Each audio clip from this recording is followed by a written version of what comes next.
Boom! This is for Sparta! YouTube, it's your boy Booze back at another reaction, man. We got the boy Xerxes, right? I think that's how you say his name, if I'm not mistaken. You know what I'm saying? If you ain't never watched 300, cut this video off. Go watch 300 right now. 300 motherfucking Spartans. I ain't gonna lie. 300 is probably like one of the legendary movie ever. I ain't gonna lie. Top three all time. Like, no lie. If you ain't never watched 300, you need to go watch that motherfucker. I'm trying to tell you. But before we get into the reaction, make sure y'all like, comment, subscribe. Come check me out on Twitch, twitch.tv/basementbooth. Let's get it, man. We finna see if Xerxes was really like a god or not. Cause in this movie, he was going crazy. Slicing niggas. He was riding on big ass elephants and shit. We're gonna see. We're gonna see what I'm talking about. Hopefully they got it now. Imagine a king so power-hungry and so delusional that he believes himself to be a god. That's Xerxes for you, the Persian king who promised that he will erase even the memory of Sparta from history. That didn't quite happen. Xerxes is the overarching villain of... That boy dripped out. Can't lie. That boy dripped out. Zack Snyder's 300 series of films, and he witnessed the death of his father by the Greeks and underwent a mystical transformation to avenge him. And in the process, he became a puppet of the shrewd Persian general Artemisia. But Xerxes' arrogance as a god king and his extensive army from past conquests kept him in the illusion that even the brave-hearted Greeks would kneel in front of him. Big mistake. In today's video, we'll talk about Xerxes' powers, his divine origins, and his unnatural transformation, which turned him into a god king. So let's begin, shall we? Anyways, before we get too deep into our explanation, we have a very small request. If you like our content, please support us by subscribing to... Xerxes is a real historical figure who became king of the Achaemenid Empire and led a second invasion against Greece in 480 BC to avenge his father's death. This god king is the central character in Frank Miller's 5-issue comic series, Xerxes, The Fall of the House of Darius and the Rise of Alexander, released in 2018. But before that, Xerxes was also the main antagonist in Miller's 1998 comic 300, which Zack Snyder adapted into a historical action movie in 2007, where Xerxes was the overarching villain. In the 2014 sequel, 300, Rise of an Empire, Xerxes' origin story was explored in more detail. P.S. Xerxes was famously played by actor Rodrigo Santoro in Zack Snyder's films. It all started with Darius, the third king of kings, who aimed to expand the Achaemenid Empire further into Europe in 522 BC and decided to attack Greece. What's the Achaemenid Empire? What's that? What empire is that?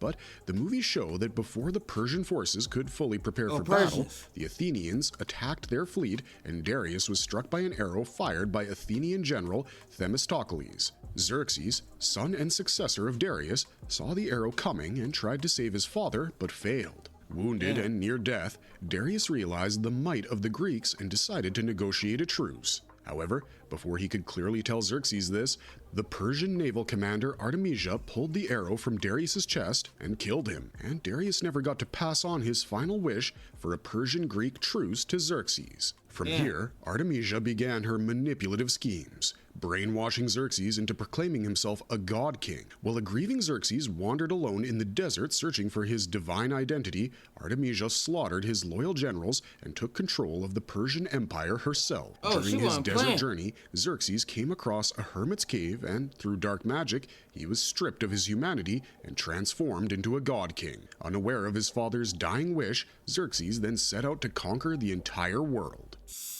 How is Xerxes' physical stature described and portrayed? When Xerxes emerged from the pool in the hermit's cave, he was drenched in the otherworldly golden liquid that altered him into a gigantic demigod. In his transformed state, Xerxes had fierce bloodshot eyes, defined brows, and golden smooth skin, as if every bit of humanity had been stripped off this god king. Queen Gorgo describes it perfectly with these words: "His eyes blazed like scarlet coals.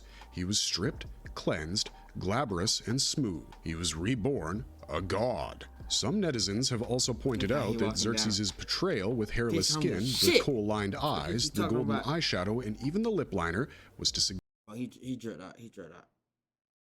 suggests that the Persians groomed themselves in those days to establish themselves as superior from others, such as the rogue Spartan. I might say, yeah. Then, like, back in the day, like, the Egyptians and, like, around that area, like, way back in the day, then they used to dress like this. They probably still do, right?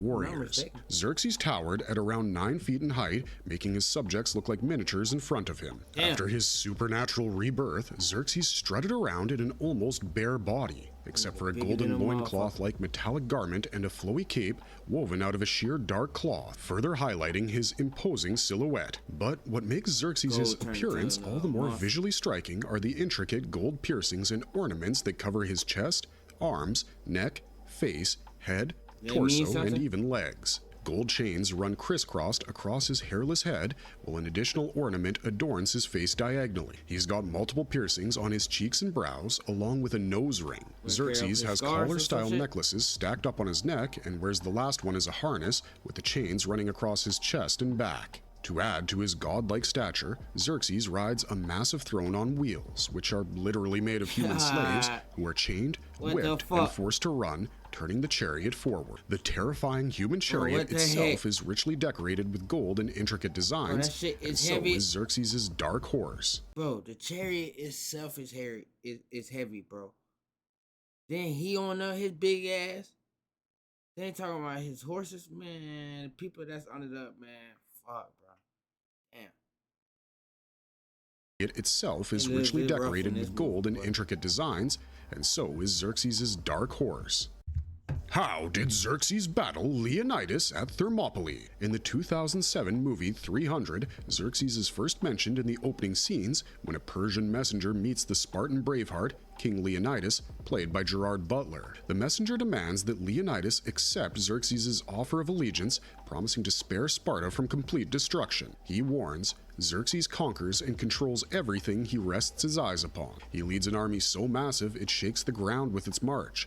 So vast it drinks the rivers dry. Damn. Leonidas, a fiercely proud king and one of Sparta's bravest warriors, sees this demand as the insult it is and refuses, throwing the emissary into a deep pit. This act essentially starts the conflict between Xerxes and Leonidas. The Spartan king then seeks counsel from the greedy Ephors, the prophets who advised ancient Greek kings. After consulting the mystical oracle, the Ephors decide against war, warning Leonidas to honor a sacred ritual by maintaining peace, saying if he goes to war, Sparta will fall. But it soon becomes clear that Xerxes has already corrupted the Ephors with gold and manipulated Theron, a corrupt Spartan politician, to prevent Sparta from declaring war. Following the Ephors' advice, the Spartan council rejects Leonidas' proposal for war when he comes up with a crazy but genius plan. He decides to take his best 299 warriors to Thermopylae. To deceive the council, Leonidas claims he's only going on a peaceful stroll with as many as 299 bodyguards. On their journey, the 300 Spartans meet a ragtag group of Arcadians who join their mission and pledge to support them against Xerxes. Upon arriving at the hot gates of Thermopylae, the Spartans are stunned by the overwhelming size of Xerxes' fleet and army. Initially, they rejoice as a violent sea storm destroys countless Persian ships, but the next morning, they're shocked to see an endless stream of fresh Persian vessels landing on the beach. On their way, the Greeks witness the brutality and savagery of Xerxes' forces as they walk through a burning village to find a dead tree formation made of human corpses. Damn. The Greeks realize it's the work of Xerxes' deadliest soldiers, the undead immortals. On the beach, the Spartans further antagonize Xerxes by slaughtering his scouting parties and using their bodies as mortar to rebuild the great Phoenician stone wall, which was originally erected by their Greek ancestors. They also sever the arm of Xerxes' second emissary, who had threatened to unleash the wrath of 1,000 Persian nations and arrows that would blot out the sun. Xerxes responds by sending his best cavalry in a first assault, but the Spartans easily tear them apart. Following this, a hail of arrows rains down, but the Spartans endure the siege and push the Persian soldiers off the cliffs into the rocky sea below. The stubbornness of the Spartans somewhat impresses Xerxes and prompts him to make his first on-screen appearance. He arrives on the beach in a chariot drawn by human slaves as wheels. Declaring himself a generous god, Xerxes tries to bribe Leonidas by offering to make him warlord of his army in exchange for submission. When Leonidas mocks him, Xerxes sends his elite personal guard, the supernatural immortals, under the cover of night. Hey. These nearly unbeatable These niggas, boy. I ain't gonna lie, bro. Me, when I watched this movie as a kid, boy, seeing his face in the dark under scared the shit out of me, boy. I ain't gonna lie, boy. That shit the scared cover shit of night. These nearly unbeatable warriors kill only a few Spartans before being defeated, leaving Xerxes visibly shaken. This is also the first time he feels fear looking at Leonidas' army. In a desperate state, Xerxes unleashes his most brutal troops. He sends sinister monsters, masked soldiers, superhuman trolls, tortured barbarians, and war beasts from across the Persian Empire. When these forces fail, he resorts to magic and wizardry, even summoning monstrous elephants from distant lands. Frustrated by repeated failures, Xerxes slaughters his own generals for their incompetence. This also reminds us of Xerxes' famous words, and we quote, "Imagine what a horrible fate awaits my enemies when I would gladly kill any of my own men for victory." Anyhow, Xerxes eventually chooses a dishonorable path to victory by taking the help of Ephialtes, a deformed Spartan outcast. Abandoned as a child and denied a place in Leonidas' army due to his hunchback, Ephialtes betrays Sparta by revealing a secret mountain pass to Xerxes. This enables Xerxes to launch a surprise attack on Leonidas, whose forces are already weakened by the loss of Captain Artemis' son, Astinos. The following morning, Xerxes arrives on the That humpback bitch. You humpback bitch. Ephialtes. You switched up on your people because, look at your body, nigga. You get mad because nigga, you can't fucking march with us, nigga. Your body not able to fucking goddamn keep up with us, nigga. That big ass tumor on his back. Oh my. Betrays Sparta by revealing a secret mountain pass to Xerxes. This enables Xerxes to launch a surprise attack on Leonidas, whose forces are already weakened by the loss of Captain Artemis' son, Astinos. The following morning, Xerxes arrives on the battlefield surrounded by his guards, the Immortals, while cavalry and archers flank the cliffs, ready to crush the Spartans once and for all. The arrogant Xerxes makes one final attempt to force Leonidas to kneel, but Leonidas defiantly throws his spear, grazing Xerxes' face and drawing blood, revealing the false god king's mortal weakness, just as Leonidas had promised to make a king bleed. The Spartans, vastly outnumbered, fight until the bitter end before falling to their deaths by a storm of arrows. That shit was crazy, bro. How they died, bro. What changed for Xerxes in Rise of an Empire? Xerxes' backstory unfolds in detail in the 2014 sequel 300, The Rise of an Empire, which was directed by Noam Murrow with screenplay by Zack Snyder. The movie opens with a haunting glimpse of the 300 fallen Spartans sprawled on the beach at Thermopylae, then shifts to a narration by Queen Gorgo, Leonidas' widow. She explains that Xerxes was angered by the Greeks killing her father, the Persian king Darius, at the Battle of Marathon, which was the Persians' first attempt at invading Greece. As mentioned before, the Athenians launched a surprise attack while the Persian forces were still seasick and preparing for battle under Darius' command. During the fight, the fierce Athenian general, Themistocles, reached the shoreline and locked eyes with King Darius aboard his Persian ship. Just as Darius turned away, Themistocles fired an arrow that struck the king's chest, incapacitating him. Xerxes witnessed this attack on his father and failed to protect him. Themistocles saw the rage burning in Xerxes' eyes and realized it should have been Xerxes killed that day, not Darius. Brought back to his chambers, the dying King Darius whispered his last wish to end the war with Greece, but his favorite protege, the Persian Navy commander Artemisia, who Darius trusted more than his own son, strategically pulled the arrow from Darius' chest, relieving his pain and eventually killing him before he could mouth his dying wish to Xerxes. This moment would mark the start of Xerxes' transformation from a grieving prince to a beastly god king. For 7 days, Xerxes mourned. On the 8th day, Artemisia twisted Darius' dying words, telling Xerxes that his father's wish was for Xerxes to become a god because only the gods can defeat the Greeks. She gathered priests, wizards, and mystics who blessed Xerxes, wrapped him in anointed bandages soaked in ancient potions, and sent him. Wait, was she a god? Because she doing all this shit, manipulating and shit like that. I mean, a goddess? On a mystical journey through the desert. After days of wandering the harsh lands, Xerxes stumbled upon a hermit's cave, delirious, passing hollow-eyed, soulless inhabitants. Deep inside, he found a lake filled with otherworldly evil fluid and surrendered himself to it, emerging from the sinister waters. Xerxes was stripped of his humanity and transformed into a demonic, ominous figure adorned in gold and piercings. Now towering at twice the height of a man, with a menacing voice, enhanced physique, and deadly temper, Xerxes was reborn for vengeance. Artemisia ensured all memory of his former self was erased, torturing and killing all who had raised and counseled him. She wanted Xerxes for herself to fulfill her own dark plans. Artemisia watched silently as Xerxes towered over the Persian army and declared, for glory's sake, for vengeance's sake, war. He prepared to march on Greece, determined to avenge his father, heading toward Thermopylae. The storyline then converges with the original events of the movie 300, though the battle at Thermopylae happens off-screen in this movie. Xerxes returns in fury, riding to Leonidas' corpse and chopping off his head with a golden axe. He boasts that no savior in Greece will rise to stop his unstoppable empire. As his forces advance through the hot gates and burn Sparta,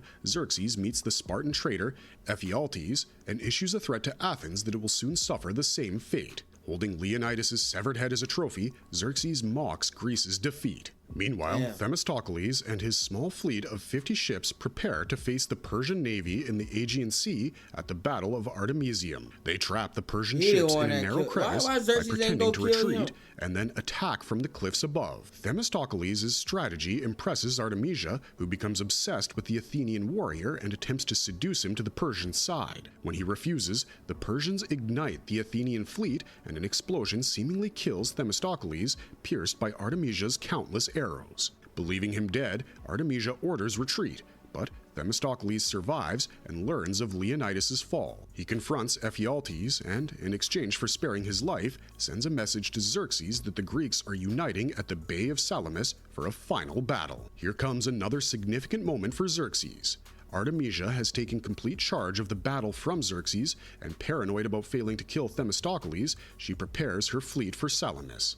At this moment, Xerxes orders caution, as he's suspicious of the Greeks luring the Persians into traps. What follows is a clash of words, where Artemisia reminds Xerxes she was the one to crown him God King. She also goes on to criticize his war strategy, noting that killing Leonidas made martyrs and burning Athens destroyed Greece's greatest treasure, both decisions taken by Xerxes. When Xerxes strikes her, she fires back, threatening to lead the naval battle herself while telling him to sit on his golden throne and watch. This is when Xerxes realizes he's merely been Artemisia's puppet all this while. Meanwhile, the decisive naval battle of Salamis erupts between Artemisia's fleet and Themistocles' forces. When Artemisia is startled by the sound of approaching waves and sees Queen Gorgo arriving with Greek reinforcements. Refusing to surrender, Artemisia makes a last stand but is slain by Themistocles, which is witnessed by Xerxes as he watches in rage and humiliation as his fleet falls. Realizing it's a lost battle, Xerxes abandons the dying Artemisia and retreats to land. The film ends with Themistocles and Queen Gorgo leading the united Greek army in a fierce charge against the Persians. Does Xerxes display any superhuman or supernatural abilities in the story? In the 300 movies, Xerxes' ritual transformation was pretty dramatic. The deformed priests, the eerie atmosphere, and the otherworldly liquid in the hermit's cave all suggest some kind of black magic transformed a grieving prince into a gigantic god king. As Queen Gorgo said, it was a pool of pure evil that Xerxes plunged into. Despite these references, Xerxes has never cast flashy magic in the movies. Instead, he's been made to look supernatural by his mystically enhanced physique, his hypnotic voice, and his godlike, arrogant demeanor. He wields a gigantic battle axe, and the only time we've seen him use it in action is when he chopped off Leonidas' dead head, fit of rage. Is Xerxes physically vulnerable, or do the films suggest invulnerability? In the films, Xerxes is presented as invulnerable, but he's not. He's a self-proclaimed god king and is even worshipped as one. He moves around, clad in golden jewelry on his human chariot, with an air of invincibility and blatant disregard for mere mortals, which, by the way, he is too. Thanks to his godlike mannerisms, he never fights in battles and lets others die for him. But at the end of the first 300 movie, Leonidas delivered on his promise that the world will know that even a god king can bleed. In a last act of defiance, Leonidas aimed his spear at the god king, which didn't kill him but sliced open his cheek. The piercings flew off his face and blood spluttered from the wound, garnering pure shock and fear from Xerxes. It's at this moment that Xerxes realizes how physically vulnerable he is. Xerxes gets visibly shocked to see his own blood dripping down his face and finds it hard to believe that he, who was a god in his eyes, can bleed. Another instance of Xerxes' human frailties is shown when Leonidas' army defeated the first wave of the immortal soldiers, shaking Xerxes to the core. Xerxes watched his most powerful soldiers die one after the other and was consumed by fear and doubt that he may not be able to defeat Leonidas and his men. This is when Leonidas' trusted soldier Dilios narrates, and we quote, "A man who fancies himself a god feels a very human chill crawl up his spine."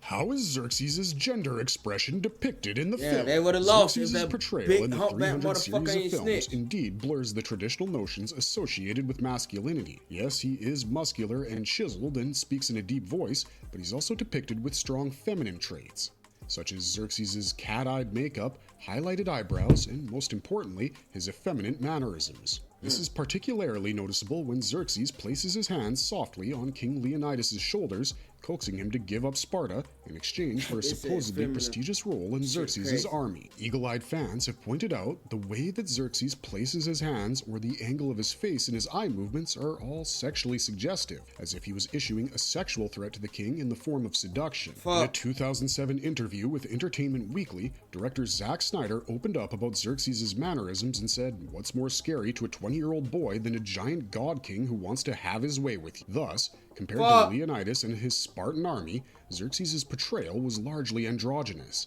and the actual threat he issued was of an unnatural nature, mirroring Persia's intentions of rampaging through Greece.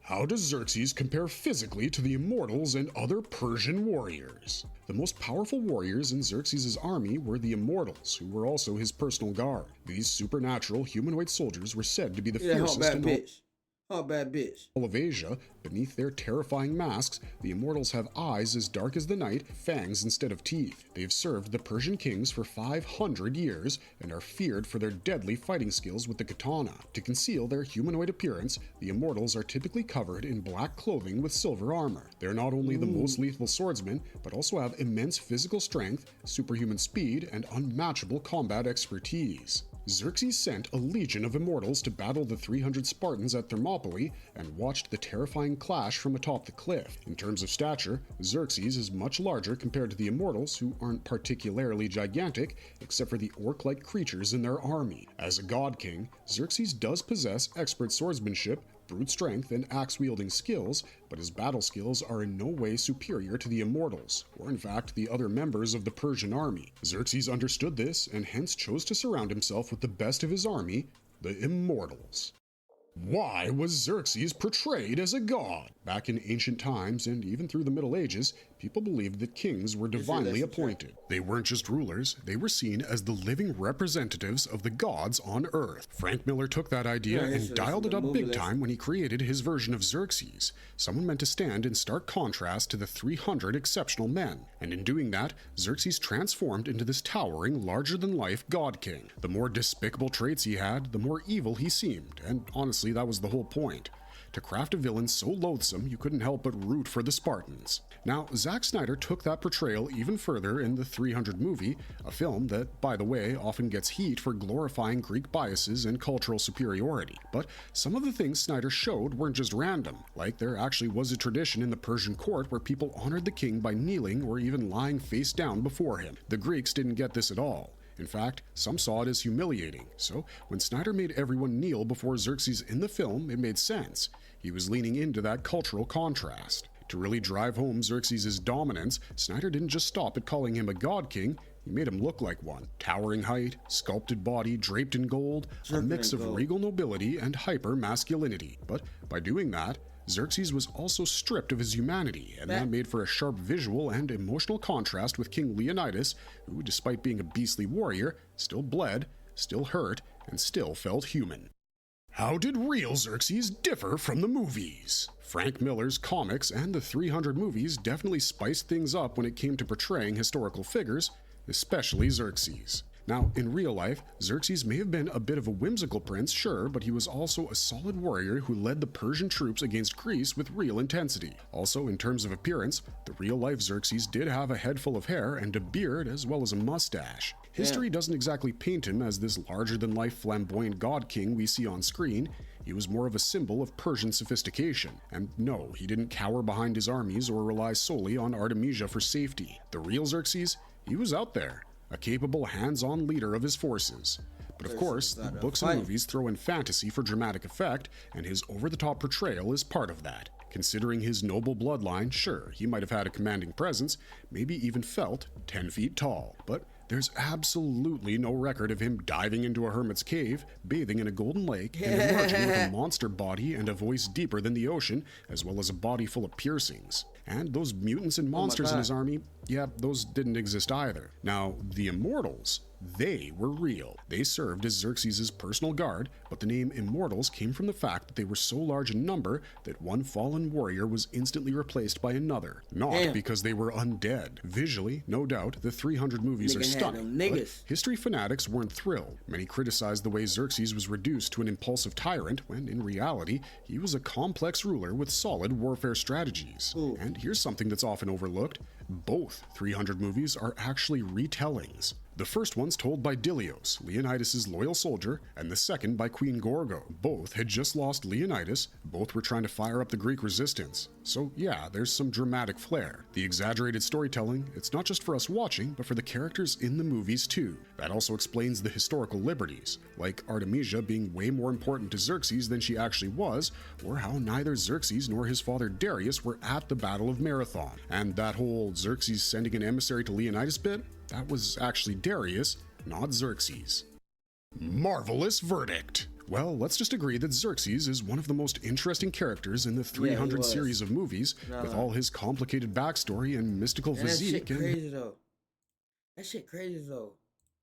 That in the movie they portray him different than in real life. I know like he wasn't tall and shit like that, but like how he was and shit in the movie, that's how he wasn't in real life. That shit crazy though, chat. If y'all ever watch 300, let me know down in the comments. Anything y'all want your boy Booze to react to, also put that down in the comments. Make sure you come check me out on Twitch. Twitch.tv/SpacemanBooze. I'll motherfucking see you.